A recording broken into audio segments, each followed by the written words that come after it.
करके छोड़ूंगा। मैं उस बेदर्द दिल में दर्द पैदा करके छोड़ूंगा। और निकाला तुमने अपने दिल के जिस घर से, उसी घर पर अगर दृग्बिंदु जिंदा है तो कब्जा करके छोड़ूंगा।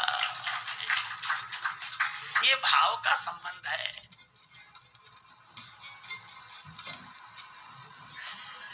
भगवान आगे चले इस भक्त के साथ, मुनिवर के साथ। हम लोग गाते हैं, भज दशरथ नंदन जनक लली, भज दशरथ नंदन जनक लली।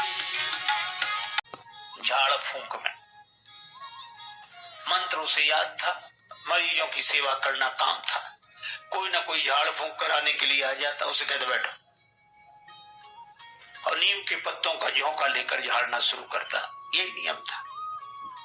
ये काम तो खैर अच्छा है, पर पत्नी ने कहा कि बरसात आने वाली है, 1 महीने बाद ये घर का छप्पर टूट गया, इसे बांध लो, नहीं तो मुश्किल हो जाएगा। सो बोला बांध लेंगे, बांध लेंगे। 2 महीने हो गए, उसने नहीं बांधा। बरसात आ गई भयंकर, परिवार भर परेशान, उसने छप्पर नहीं बांधा। मरीज का इंतजार करे। एक दिन एक मरीज आ गया, मरीज को देख, बैठो, दांत में दर्द है, हाँ बैठो। अब उसने पत्तों का झोंका लिया, छू छू करके।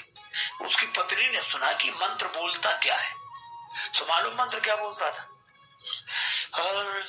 छू। और उसके बाद मंत्र बोले, छू छू, आकाश बांधो, पाताल बांधो, 7 समुद्र बांधो, घाट का घटोई बांधो, मरघट का मसान बांधो, और छू। और फिर शुरू करे, आकाश बांधो, पाताल बांधो। उसकी पत्नी को लगा गुस्सा, तो डांट कर बोली, वाले चप, घर का छप्पर तो बनता नहीं, आकाश बांध रहा है, पाताल बांध रहा है, 7 समुद्र बांध रहा है, घाट का घटोई मरघट का मसान बांध रहा है, छप्पर बनता नहीं। तो कुछ लोग होते ही ऐसे, जिनसे बनता कुछ नहीं। बातें बड़ी बड़ी बड़ी बड़ी। लक्ष्मण जी को बड़ा गुस्सा आया, और राम जी ने लक्ष्मण जी की तरफ देखा ही नहीं कि मत देखो ऐसे में। क्यों? अगर लक्ष्मण जी की तरफ देखी तो इतना झगड़ा हो जाएगा कि मुश्किल होगी। दीप दीप के भूपति इकट्ठे विश्व युद्ध हो जाएगा, तो युद्ध को टालना चाहिए। हम शांति प्रिय हैं, बात तो बिल्कुल ठीक है, युद्ध के परिणाम बुरे होते हैं, युद्ध को टालना चाहिए। पर लक्ष्मण जी का तर्क यह था कि युद्ध तो हम भी नहीं चाहते, पर इसका यह अर्थ नहीं कि जिसके जो मन में आवे सो बोलता रहे, कुछ भी कहता रहे। हमारी शांति प्रियता को कोई हमारी कायरता समझ ले। बात लक्ष्मण जी की भी सही है, अहिंसा परमो धर्मा ठीक है, लेकिन हम अहिंसक हैं ये कोई हमारी कमजोरी समझ ले, हमारे बारे में जो मन में आवे सो कहता रहे।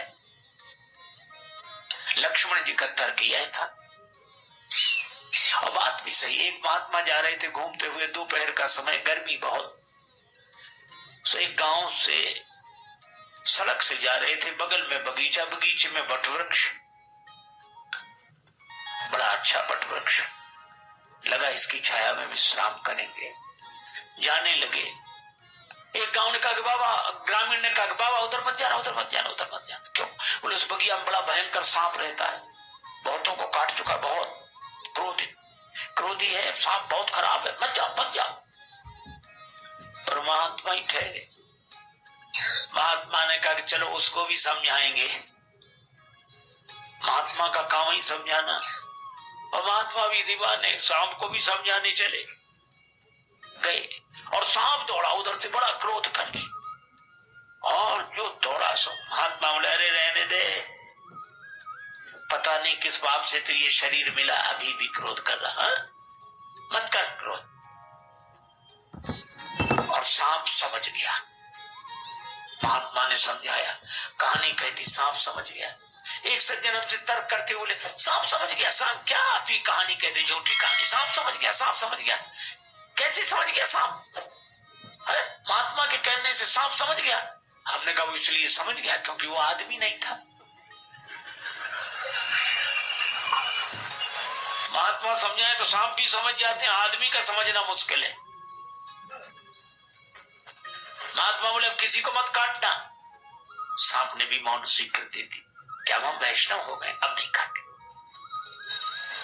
महात्मा ने गांव वालों से कहा वो आराम से आया जाया करो, कोई दिक्कत नहीं है। समझा दिया, वो समझदार हो गया है और वैष्णव हो गया, अब ठीक है। महात्मा तो चले गए। अब आए गांव वाले, दूर से देखा उसे, वो शांत रहा, पास जाके बैठे, वो फिर शांत रहा। अब लड़के आए, सो लड़कों ने पत्थर मारा, सांप कुछ नहीं बोला।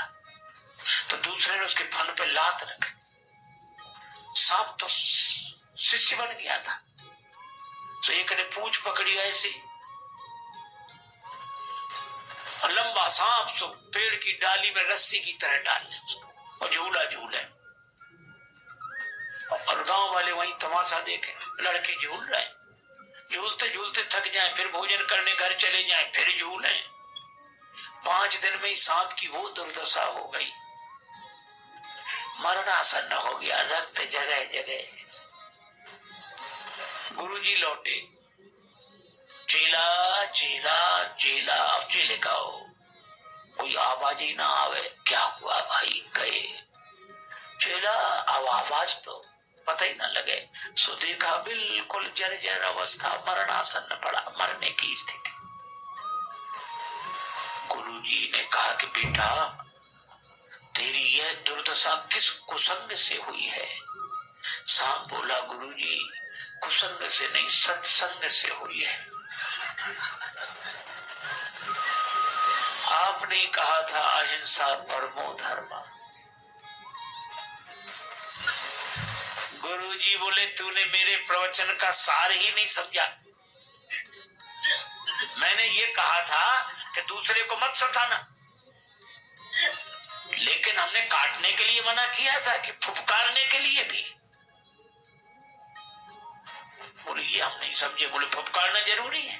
कहा क्यों? बोले काटोगे तो दूसरे को हानि पहुंचेगी और फुफकारोगे नहीं तो तुम्हें हानि पहुंचेगी, इसलिए अपनी सुरक्षा के लिए फुफकारना चाहिए, दूसरे को हानि नहीं पहुंचाना चाहिए। ऐसी बात है? हाँ। बोले अब आने दो गांव वालों। अब आए लड़के बड़े आराम से, वहीं चलेंगे वहीं चलेंगे। सांप ने जो फुफकार दी, इतनी जल्दी भाई भागो भागो भागो भागो भागो। तो बोलो भाई सुरक्षा के लिए फुफकारना जरूरी है कि नहीं? लक्ष्मण जी यही कह रहे हैं। अच्छा भाई अब कौन संभाले इस स्थिति को? राम जी बोले चिंता मत करो, इनकी दवाई तो हम बुला देते हैं अभी। और उसी समय ते ही अवसर सुनि शिव धनु भंगा, आये भृगुकुल कमल पतंगा। उसी समय परशुराम जी आए। बोलो भैया चारों तरफ बंद, एक दरवाजा मुख्य गेट में परशुराम जी फरसा लिए खड़े, और जो कह रहा था ले छुड़ा लो सीता जी, छुड़ा लो, तो हाथ उठाए थे छुड़ा लो और छुड़ा लो और छुड़ा, ऐसे करके जो उसने सामने देखा परशुराम जी, तो उसका हाथ नीचे नहीं आ रहा था, मुंह खुला रह गया। अब बगल में जो राजा बैठा उसने तो देखा नहीं परशुराम जी को, तो वो कहे ढीले कैसे पड़ गए? बोलो बोलो हम हैं, ढीले मत पड़ो, बोलो हम हैं, बोलो। अब वो बोले ही नहीं, बोलो।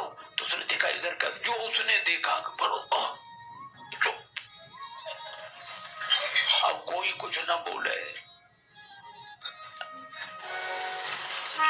एक ने कहा भगवान परशुराम क्रोध में लगते, अरे बाप रे बाप, रघुपति भी लोग सब कांप, अरे बाप रे